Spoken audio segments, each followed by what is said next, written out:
সিদ্ধগুলা কোথায় ছিল? যে কোকোয়াটা লাইব্রেরিতে কতগুলো বই কিনেছে, মমতার বই পড়াতো, কোথায় ছিল সে? তখন মনে পড়েনি কজনকে লাইব্রেরিতে নিয়ে যেতে পেরেছিল, কজনকে লাইব্রেরিতে নিয়ে গিয়ে সুশিক্ষিত করে তুলেছে। নিজের শিক্ষাই ঠিক করতে পারলো না।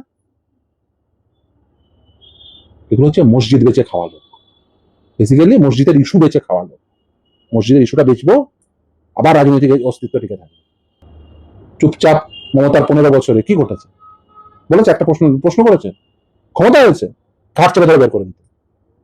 মমতাকে যদি একটা প্রশ্ন যেত, ঘাট চেপে ধরে বের করে দিত। এই ধরনের লোকগুলো, এগুলো হচ্ছে সমাজের কলঙ্ক। এই লোকগুলো সমাজের কলঙ্ক, ক্ষতি করেছে। কোনদিন প্রশ্ন করেছে যে কটা মুসলমান ছেলে মমতার আমলে চাকরি পেয়েছে? কোনদিন প্রশ্ন করেছে যে মমতা তুমি ওবিসি লিস্ট ভুল করেছো? প্রশ্ন করেছে? বলেছে? ও তো নিজেও জানে না কি করে ওবিসি জানে। একটা আইন প্রথম থেকে ফার্স্ট শব্দ থেকে শেষ শব্দ পর্যন্ত পড়তে পারবে? আর মমতারাও দেখে এই ধরনের এই গন্ডমূর্খগুলোকে রাখবো। সব রাজনৈতিক দলই যে যারা জানে বোঝে তাদেরকে এর থেকে এরকম গন্ডমূর্খগুলোকে রেখে দেবো, প্রশ্ন করবে না। হাফগান্ডু, এই গন্ডমূর্খদের যত রেখে দেবো তত সুবিধা, কাজ করতে হবে না। মাঝে মাঝে দাঁড়িয়ে আছে, টুপি আছে, মাঝে মাঝে বাজারে ছেড়ে দেবো, যখন হবে তখন ইস্যুটা নিয়ে ভোট টেনে নেবো। কোনদিন দেখেছেন সেই শিক্ষা নিয়ে কোনদিন প্রশ্ন করেছে? স্বাস্থ্য নিয়ে প্রশ্ন করেছে? একটা প্রশ্ন তো ফ্রেম করার ক্ষমতা নেই। বলবেন সকলে লিখতে, একটা লিখতে গিয়ে প্রেম ভেঙে ফেলবে।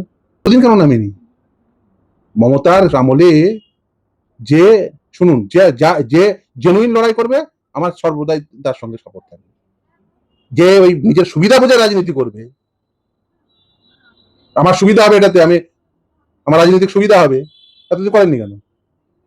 সরকারি টাকায় মন্দির হয়েছে বলেছেন সেদিন? বলেছিলেন যে সরকারি টাকায় মন্দির হওয়া উচিত না, আমি মমতার ক্যাবিনেটে ছুড়ে ফেলে দিলাম? বলার ক্ষমতা হয়েছে? আমি তাই করতাম, তোর ক্যাবিনেট রাখলো, তুই থাক। এগুলো হচ্ছে ধান্দাবাজি। আবেগ নিয়ে যে মানুষগুলো খেলতে চান, যারা মনে করেন যে এটা ইস্যু, একটা ইস্যু পেলে তারা সেই ইস্যুটাকে নিয়ে তারা তাদের রাজনৈতিক অস্তিত্ব বাঁচিয়ে রাখার জন্য এবং অন্যকে রাজনৈতিকভাবে সাহায্য করার জন্য বিভিন্নভাবে ধর্মীয় সুড়সুড়ি দিয়ে যদি রাজনীতি করা যায় তাহলে তাদের লাভ হয়। যারা এই ধর্মীয় ইস্যুকে সুড়সুড়ি দিয়ে রাজনৈতিকভাবে লাভবান হতে চান তাদের থেকে বিরত থাকুন এবং সবাই লজিক্যালি ভাবুন, শিক্ষা, স্বাস্থ্য, কর্মসংস্থান এই নিয়ে ভাবুন। দয়া করে কেউ রাজনৈতিকভাবে লাভবান হবে বলে ধর্মীয় ট্রাপে পড়ে সাম্প্রদায়িক সম্প্রীতি বিনষ্ট করবে না। এটা উইথ রেসপেক্টিভ অফ রিলিজিয়ন সকলের জন্য আমার আহ্বান থাকলো, হিন্দু, মুসলিম, খ্রিস্টান, বৌদ্ধ, জৈন সকলের জন্য।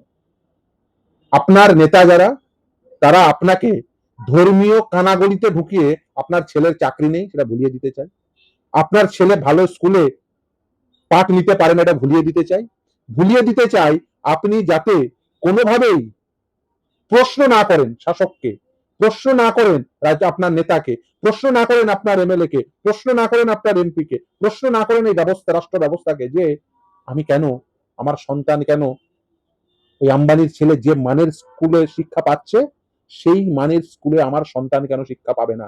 কারণ আমাদের সংবিধানে রাইট টু এডুকেশন এসছে, 6 বছর থেকে 14 বছরের প্রতিটি শিশুকে সমগুণগত মান সম্পন্ন শিক্ষা দিতে হবে। একজন প্রশ্ন করেছেন, আপনারা কোনদিন করেছেন? করেননি। কেন করেননি? তার কারণ আপনাদেরকে মসজিদ, মন্দির এটার মধ্যে ঢুকিয়ে দিতে চায়, আপনারা সেটা ঢুকবেন, দয়া করে ঢুকবেন না। মন্দির মসজিদের ইস্যুকে আপনারা পরিত্যাগ করুন, দেখুন আর মন্দির মসজিদের ইস্যুই থাকবে না। আপনারা মিডিয়ারা পরিত্যাগ করুন, সমাজের স্বাভাবিক মানুষ পরিত্যাগ করুন, থাকবে না।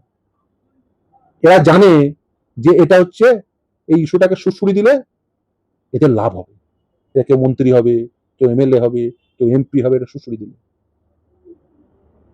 কেউ ক্ষমতা পাবে, কারণ এদের রাজনৈতিক অস্তিত্ব টিকে থাকে মন্দির মসজিদের উপর।